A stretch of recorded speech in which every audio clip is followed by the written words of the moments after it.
A domesticated dog is stolen from a sun-soaked ranch and thrust into the frozen north.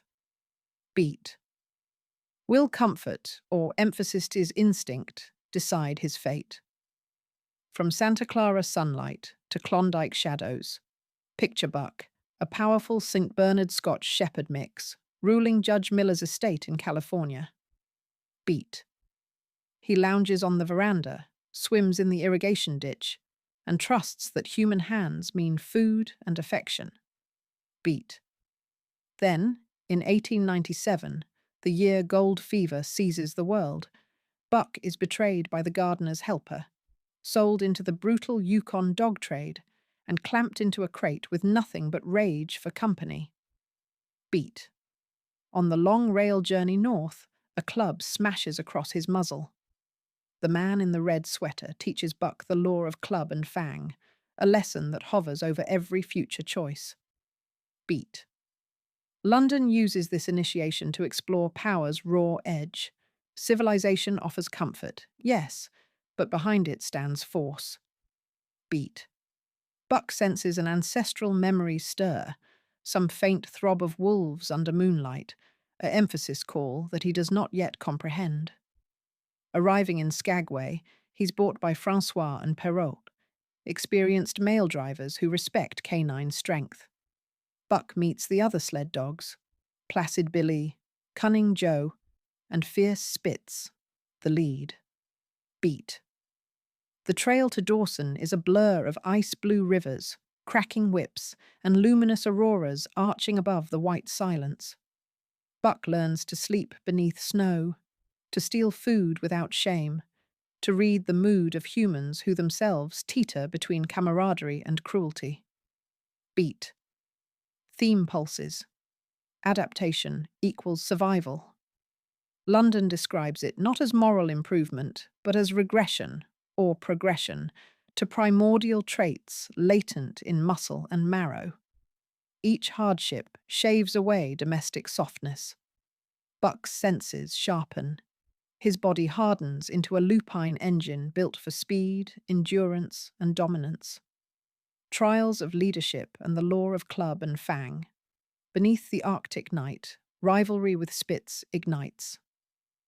Beat. Spitz, white-furred and cold-eyed, dominates through calculated terror.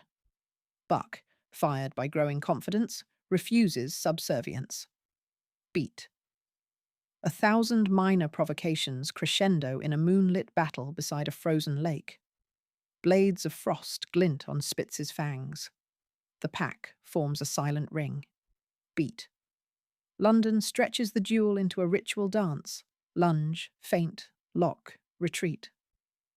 Buck recalls the wolf ancestors' tactics, breaking Spitz's foreleg with decisive ferocity. Beat. When Spitz falls, the pack surges in, ending his reign. Buck claims leadership not through mere strength, but through strategic imagination. Beat. Under Buck, the team sets records for Perrault's mail run, 40 miles a day over treacherous terrain. Francois exclaims, "Dat Buck, he devils, he pull like hell." Beat. Yet glory is transient. The dogs are soon sold to a Scotch half-breed hauling mail. The loads grow heavier, the dogs thinner, and death nips at their frosted heels. Beat. London layers social commentary here. The Klondike functions as a capitalist crucible. Lives spent for profit, muscle traded like any resource. Buck endures because he obeys the grim arithmetic. Energy conserved, weakness culled, loyalty offered only where reciprocated. Beat. Still, vestiges of Judge Miller's sunlit lawn linger in him, proof that memory can be both comfort and torment. Civilization's last thread, the bond with John Thornton. After months of brutal labor, the exhausted team is purchased by 3 greenhorn prospectors, Hal, Charles, and Mercedes, whose ignorance is matched only by arrogance. Beat. Overloading the sled, beating the animals, ignoring trail advice, they stagger toward ruin. Dogs collapse. Mercedes weeps, yet still demands to ride. Beat. At the frozen banks of the 30-mile river, they meet John Thornton, a seasoned frontiersman who intervenes as Howl raises a club against Buck. Thornton's soft-voiced command, "If you strike that dog again, I'll kill you," cuts through the wilderness. Beat.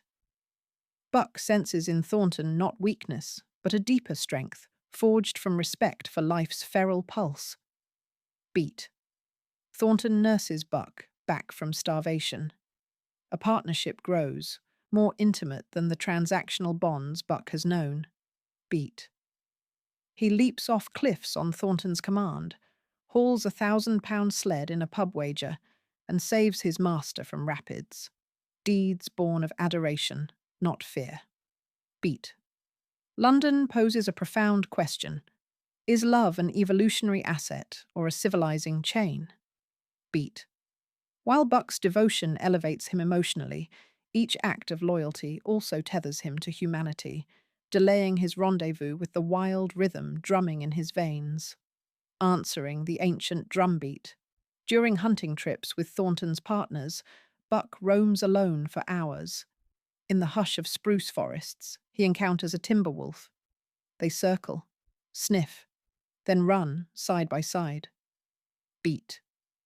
Something stirs, ancestral chromosomes humming like taut strings struck by moonlight. Buck returns to camp, yet the vision lingers. One autumn, Thornton and his men strike it rich in a lost mine. They pitch camp in a valley older than memory, where moose roam and silence feels sacred. Beat. Buck ranges farther, joining a wolf pack in a primeval chase, his muscles singing the gospel of speed. Beat. When he senses trouble, Buck sprints back to camp, only to find it destroyed by Yihut warriors. Thornton and the others lie slain. Beat. In a single heartbeat, every human tie snaps. Beat. Rage and grief fuse inside Buck, unleashing a berserker fury. He leaps among the Yihuts, scattering them like chaff. Beat. After the blood rush subsides, Buck stands alone amid ashes. Beat. No leash remains, physical or emotional. He walks to the forest where the timber wolf waits, lifts his muzzle, and releases a long cry that blends sorrow with triumph. The emphasis, answer, to the call. Beat.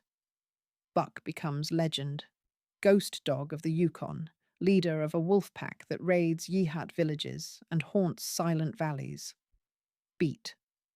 Yet on summer nights, storytellers say, he returns to the site of Thornton's death, touching nose to charred earth before disappearing into the trees. Proof that the wild does not erase the past, it integrates it.